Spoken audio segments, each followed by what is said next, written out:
Hello everyone, today we will talk about how to fix or how to solve the problem of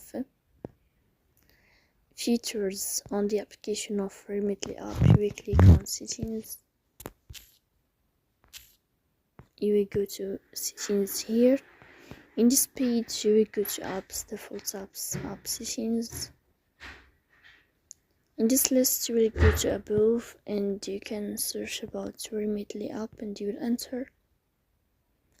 Here in this page of app info, you will click on first stop and you will click OK.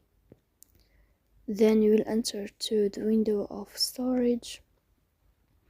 Here you will click on clear cache, but pay attention, don't click clear data because that can delete your account. Then you can turn off your Wi-Fi and you can turn on your Wi-Fi again, so please don't forget to support us.